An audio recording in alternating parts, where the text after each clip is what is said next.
send me anywhere, only go with me.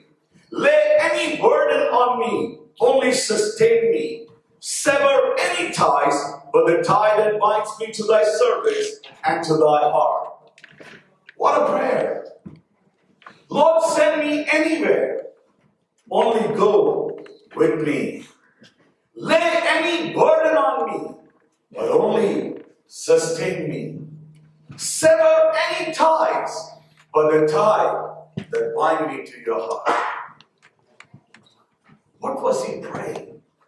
He's like, God, yeah, my family has a dream for me. I have a dream for me. I hope one day I get a job in the mill. And that's my life goal, my desire. But today, God, you send me anywhere, and I'm ready to go. Then he said, Lord, I'm willing to carry any burden you put on me. But only one thing, give me the strength to carry that burden. And then he said, Lord, I have my family here in Scotland. I have my friends in Scotland. I have my heritage in Scotland. But Lord, send me anywhere you want. Sever every ties I have on this earth, except one tie, the tie that binds my heart to yours. He prayed that prayer, and that day the Lord laid a burden in his heart to go to medical school, to get to a medical program. And you need to understand that's not easy back in those days. It's not easy today. And you can imagine how hard it might have been those times. This young man, in the daytime, he will go to school. In the evening, he will work. Sometimes he will work in the daytime, evening he will go to school. He worked his way through a medical program. And he went to South Africa. After 16 years of laboring hard, from South Africa, he went into the interior of Africa. He worked very hard, labored very hard. After 16 years, for the first time, he came back to his beloved country. There was a reception hosted by the University of Glasgow. Over 1,000 students were there, wanting to meet this great man. And in walked David Livingstone.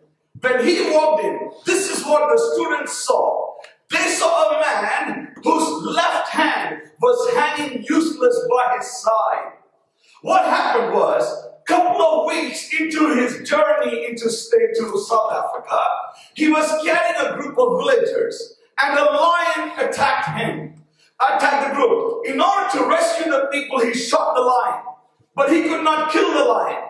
The lion took a swipe, and he hit his hand, and it cut the nerves or whatever it was, and made his hand useless. Before the lion could attack him the second time, he shot the lion and killed it, and he saved those people. Now that was a good time for David Livingstone to go back to his beloved Scotland. For him to say, God, I did what you want me to, and now this has happened. I lost the use of my hand. This is a sign from you. I need to go back. But David Livingstone did not leave. You know why? Because David Livingstone was a kernel of wheat which was willing to fall to the ground and die. Why? If the kernel of wheat does not fall to the ground and die, it remains alone. But if it falls to the ground and dies, it will produce much fruit. The students saw a man whose hand is hanging limp by the side.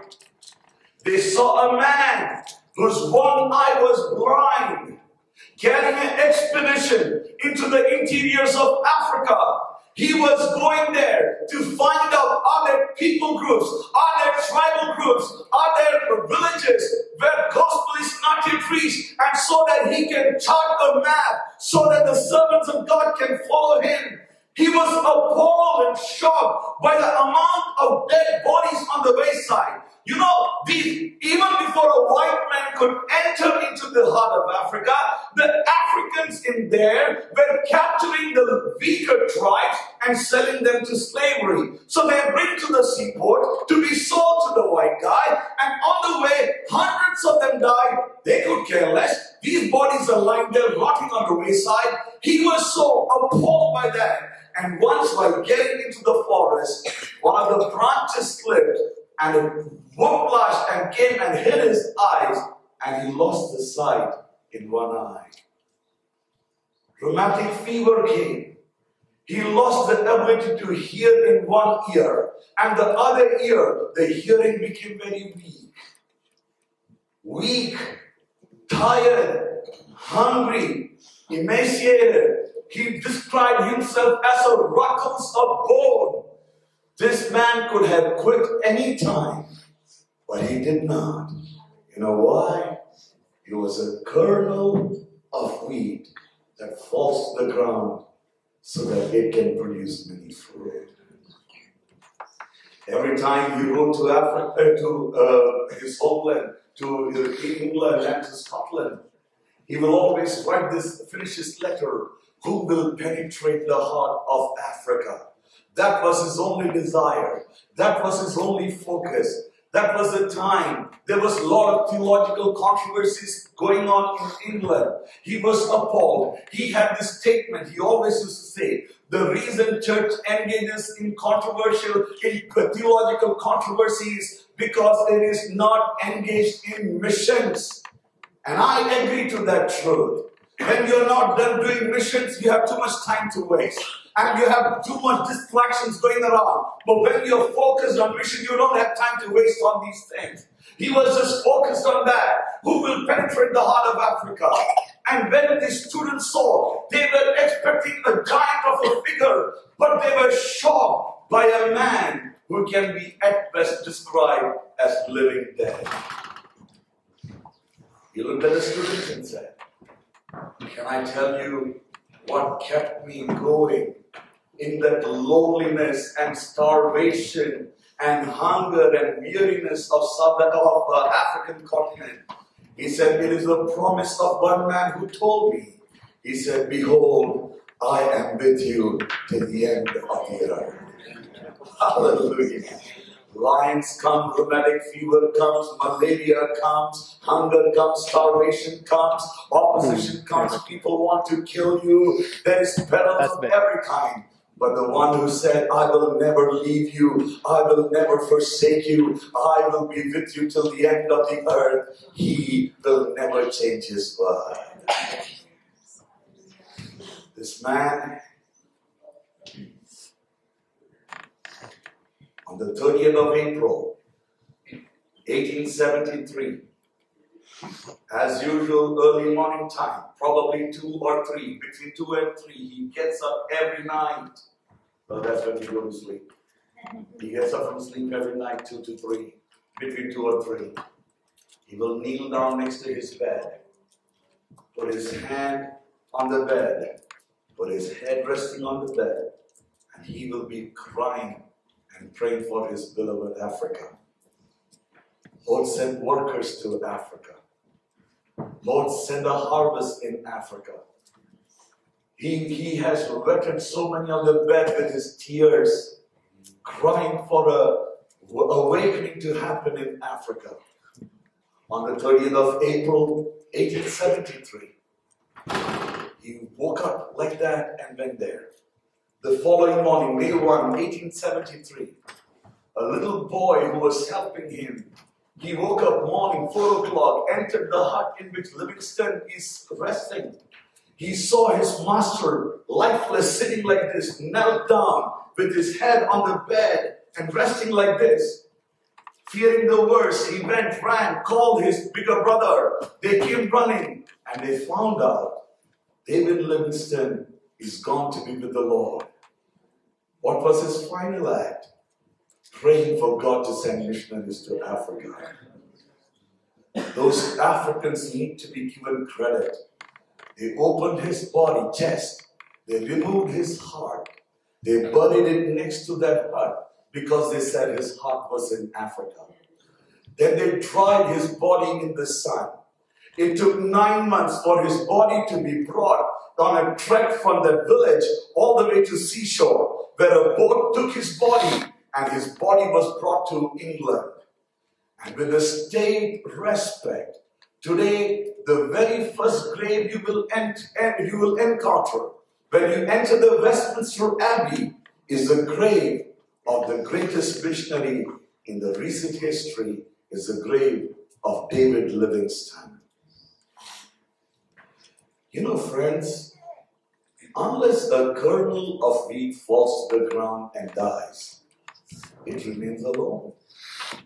Only if it falls to the ground and dies, it will produce much fruit. You know, British have to be credited for something. There was this period in human history where the British were on the cutting edge of innovation, cutting edge of technology, exploration, and they did some real incredible stuff. One of the things which they did was the pioneering work in the study of Egypt. Now, when the very first time the pyramids were opened up, it was a group of British archaeologists who opened the pyramid and entered in.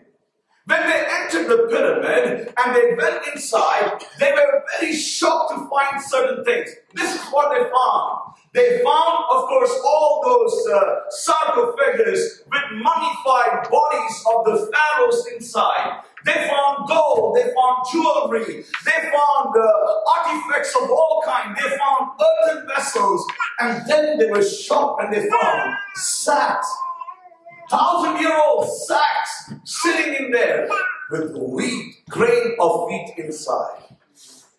Because of the atmosphere inside this pyramid, somehow these were preserved. And these British scientists, they took the DNA out of this wheat, they put it into another wheat, and now they planted it onto the ground. Look, for thousands of years, sacks of wheat are sitting in the pyramid.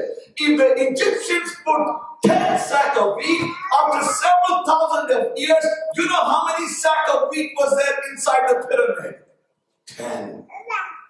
But when they took a handful of that and they planted it into the ground, you know what happened? Those wheat died and they started producing a bumper crop. You know why? Only a wheat that dies can produce fruit. A wheat which refuses to die, it is going to remain alone. Friends, let me ask you a question. This is such a lovely country, Wales. This campsite is absolutely gorgeous campsite. What a beautiful setting. We are sitting in this beautiful country, in this beautiful campground, and we are together worshiping God. Why are we able to do that? It is because of the kernel of wheat called Jesus, who was God himself, but did not consider equality with God as something to be held on, but emptied himself, came to this earth, took the form of a man, was obedient to the will of the Father, obedient even unto death. Therefore God gave him a name that is high above every name, that at the name of Jesus every knee shall bow and every tongue confess that Jesus Christ is Lord, to the glory of God the Father. That's why we are here. We are here because a kernel of wheat fell to the ground and it died. This is a principle, guys. This is a basic principle of the kingdom. You want to produce fruit, you will have to die. He who loves his life is going to lose it. But he who hates his life for my sake, it doesn't say he who hates life. He who hates his life for my sake, he who hates his life for Christ's sake, he will find it. The way to live in the kingdom is by dying. He who lives for himself, she who lives for herself, is going to lose her life. That is the kingdom principle. What does it mean to die to yourself? What does it mean to deny your life, to become a kernel of wheat, to fall to the ground and die, that you can produce much fruit.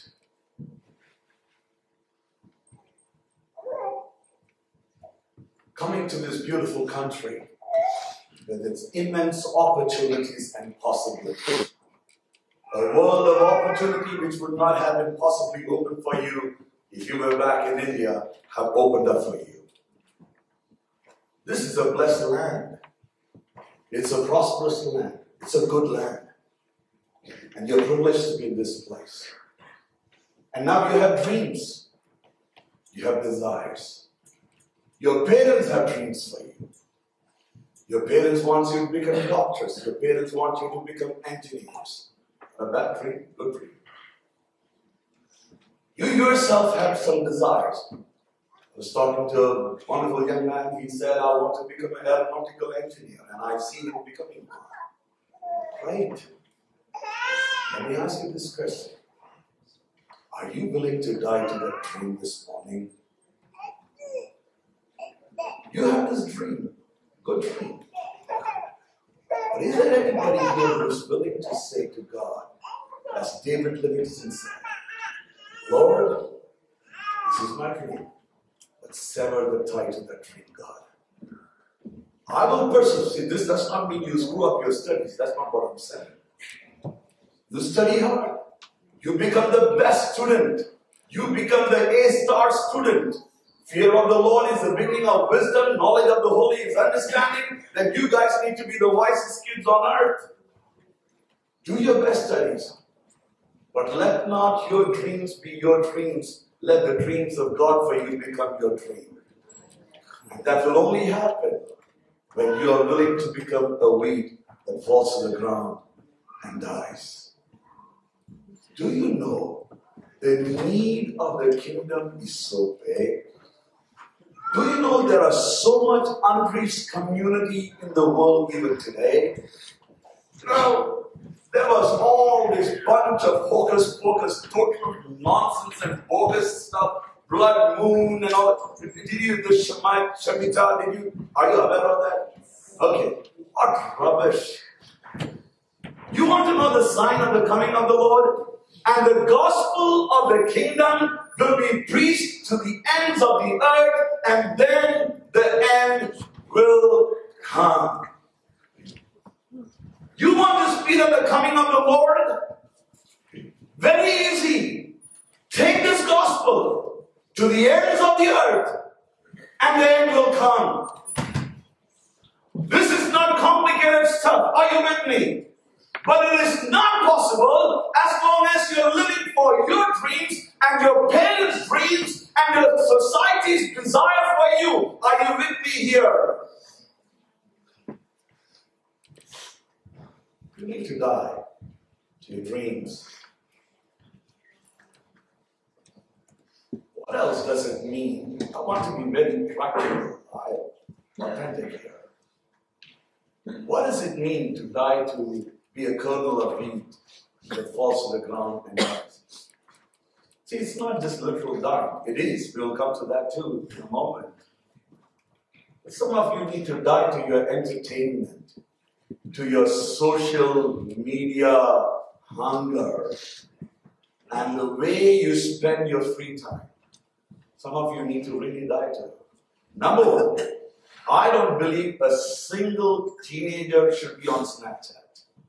Right? Don't get mad.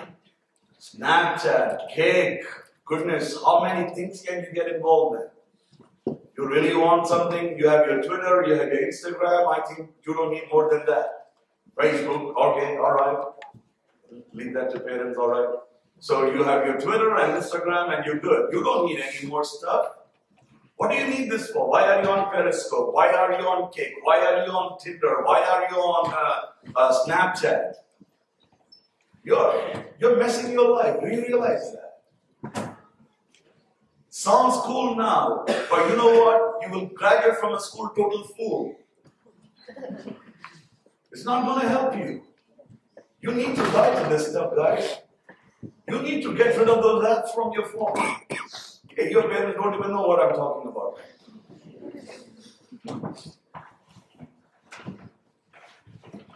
You need to die to some things. But if you want to live for that, you will have to die for this. Both do not go hand in hand. You cannot manage both. Is anybody listening to me here? Give me a yes or a no. Yes. It just does not work that way.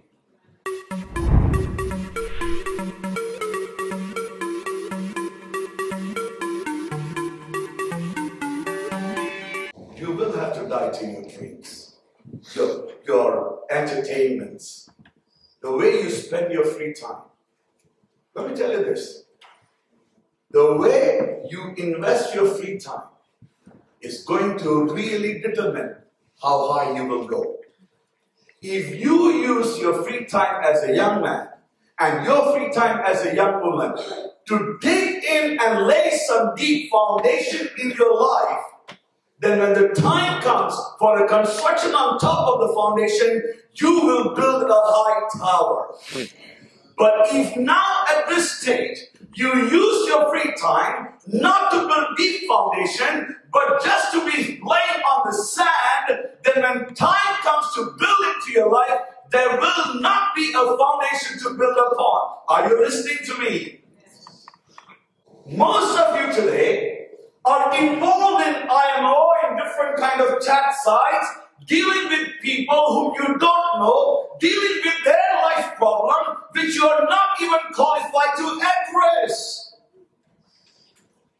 And in the process, your mind is getting messed up, you are getting burdened, all of a sudden you are being exposed, you live in the protection of your house, but you are dealing with the nonsense that is happening in the wickedest life, and you are now all messed up because you don't hear about that in the church, you don't know about that in the home, you don't know who to talk to, and you're like, okay, all right, what can you say? You have no idea what to say. Die to your ambitions. Die to the entertainments you follow and pursue.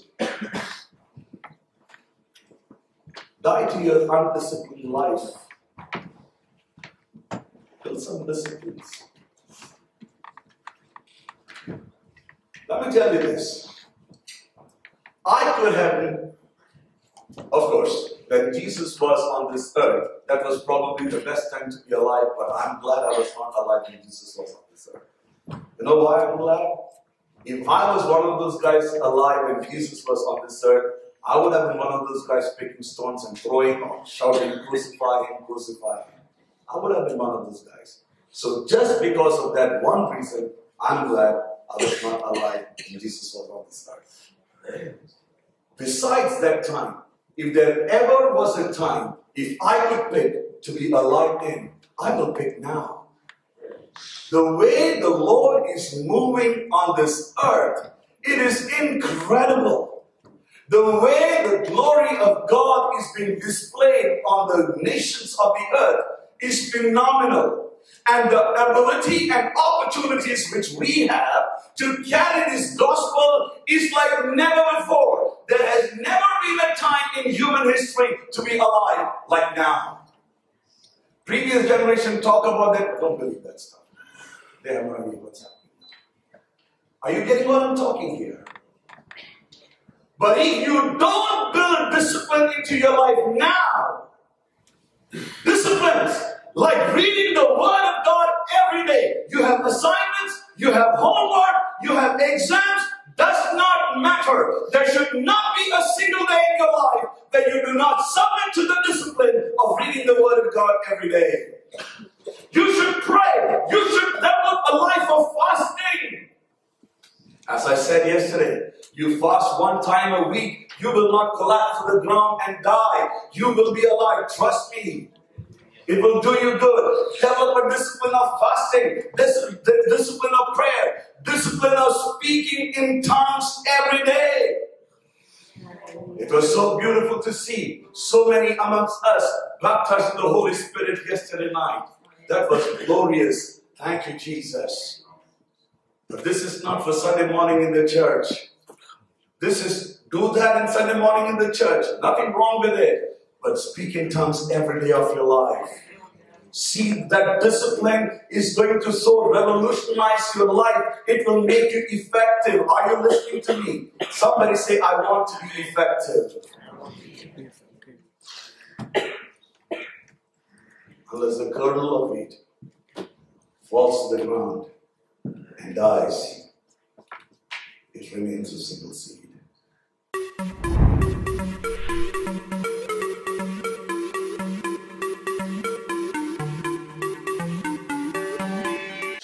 In 1732, two young Moravians named Johann Leonard Dober and David Fishman,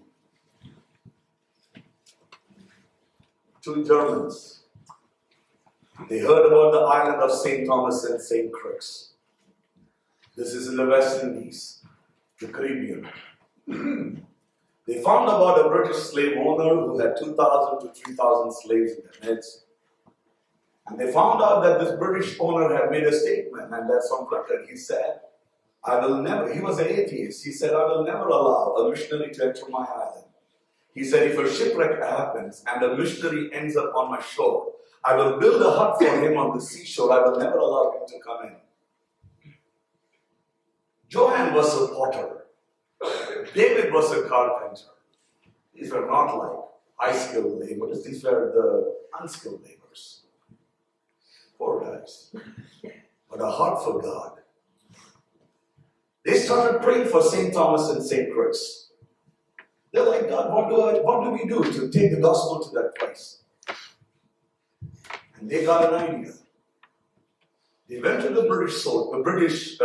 slave owner, and they said, we want to sell ourselves as slave to you. There was laws against the land, against taking a white slave. But these guys insisted, so he paid the money and took them as slaves. But the slave owner said, I'm not going to take you to the island. You're my slave, but I'm not going to take you to the island. If you want to go to that island, you have to pay for the seafare.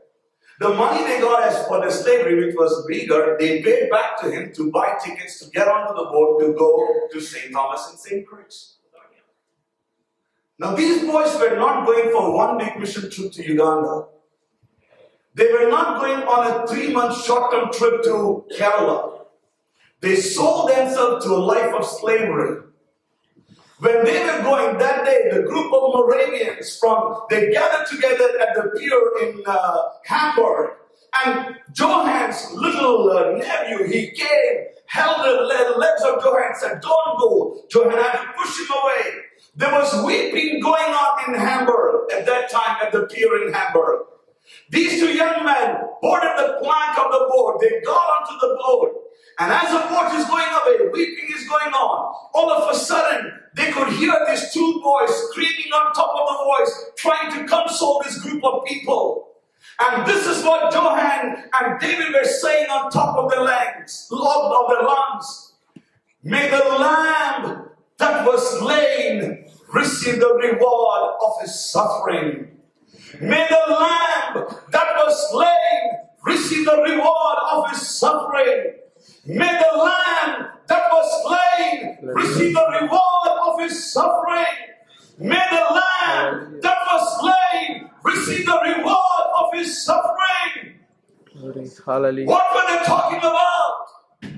There is a reason that the Lamb of God endured the cross, who for the joy set before him endured the cross. What was the joy that was set before the Lamb of God when he endured the cross? That he will have many brothers and sisters in the kingdom of God in the days ahead. The Lamb of God who was slain deserves the reward. You know what? You and I, we have to do that. It doesn't happen automatically. It doesn't happen by itself. Media is not reporting this. The fact is, On one hand, when there is an explosion of Christianity all over the world, today Christians are dying for the gospel like never before. Pastors are disappearing overnight in Chennai. Pastors' dead bodies are being found in Kerala. North India, you don't even want to talk about what's going on.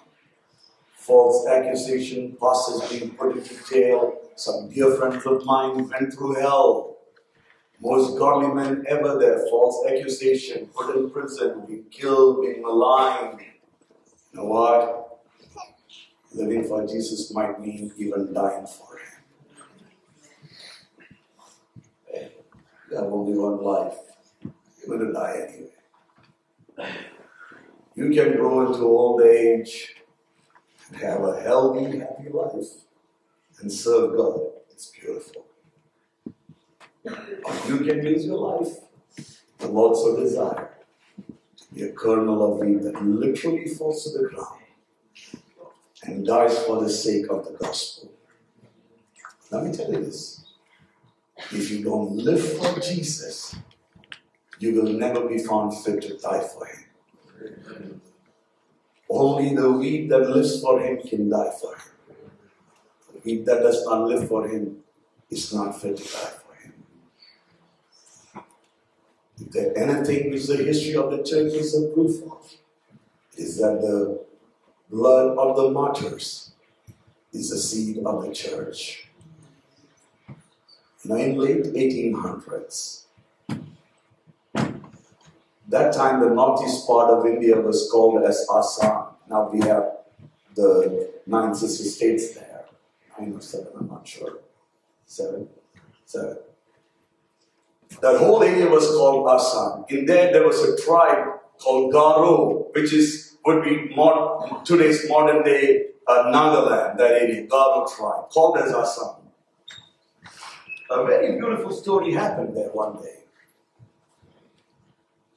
Those tribes were known to be headhunters. Several Baptist missionaries came there and they killed them and they ate them. And they took pleasure in killing Baptist missionaries. Finally, one Baptist missionary comes there. He got one man as a convert, a Garo man. This Garo man was a devout Hindu. He was a preacher, a Hindu evangelist. This man got convinced of the truth of the Word of God. He gave his life for the Lord, the same zeal. So, when he becomes Paul, it's the same zeal. Zeal does not change, it's the same zeal. He took that zeal, started winning souls. He got around 23 or more souls. And the villagers turned against him. They caught him, his wife, and his son. They dug a big hole.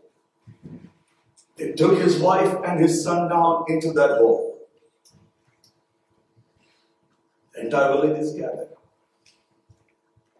They told him, renounce Jesus, or you and everyone is going to die. That day he sang a song in Garo language. I don't know Garo, so I don't know that. But I know that song. He sang a beautiful song and he said, I have decided to follow Jesus. I have decided to follow Jesus. I have decided to follow Jesus. No turning back, no turning back, no turning back, no turning back. And he began to shovel dirt into the ground. His little boy got buried alive. And he began to sing, the cross before me, the world behind me. The cross before me, the world behind me.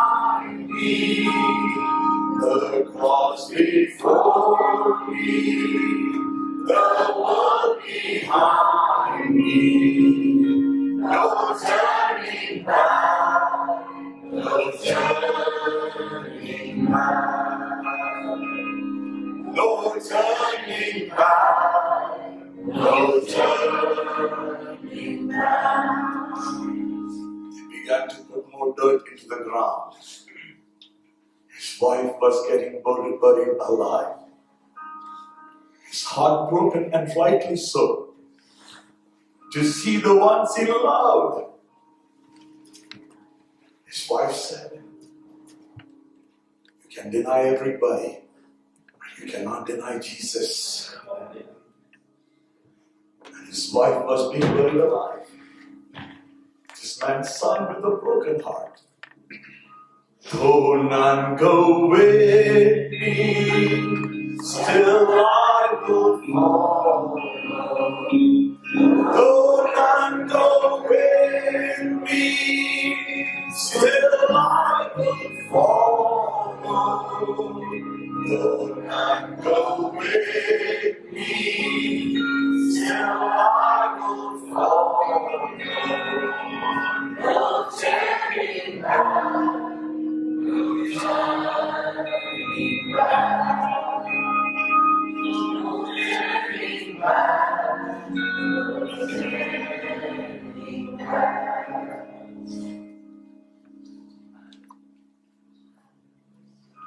On life. What will you live for? At some point you have to make up your mind. At some point you have to decide. Young and old alike in this room, can I talk to you for a minute? What are you living for?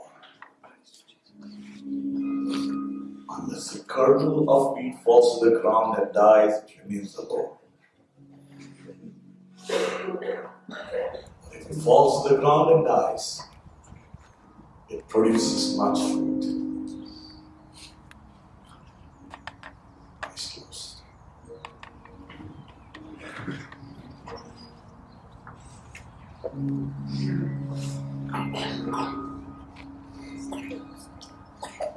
God so loved the world that He gave His only Son.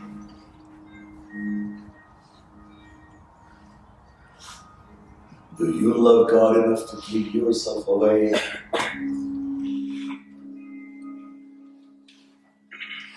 me ask you a question today. Who among you will say to Jesus, "Jesus, I thank you. I thank you for paying this price on the cross. I thank you for the sacrifice you did for me. I love you, Jesus." I'm not going to give all the call about this one part. I will give all the call in a moment, but this is something you have to decide and act on yourself. Many of you say, "God, I'm wasting my time in entertainment that is doing me no good. This networking is really messing me completely. My life is getting screwed up big time with all these apps. I need to get rid of this stuff." You need to. This is serious stuff, guys. This is something for you to act on, and you, even before you leave this place, make sure. See, I can't force you. I don't want you to feel pressured, but this is the truth. Your life is getting drained out second by second, moment by moment, by these devious things. That's something for you to act on. Let me ask you a question. How many of you are saying, "God, I have plans and desires. But Jesus, you know what? I know you have a plan and desire for me. I might not understand it now, but I do know you have a plan and desire for me. And so, Lord, today I lay my plans at your feet. Your age does not matter, your job does not matter, your English proficiency does not matter. Lord, I know you have a dream for me. And so, Lord, today I just lay my dream at your feet. I want to live for your dream, oh God. This morning I die to my dream. You parents, some of you need to die to the dreams you have for your children. It's like a snare on their lives. You need to die and release them for God's dream to be fulfilled in their lives. Every single one who is saying, Lord, I'm willing to die to my dreams so that your dreams will be what I live for. If that is you, I want you to stand on your feet now.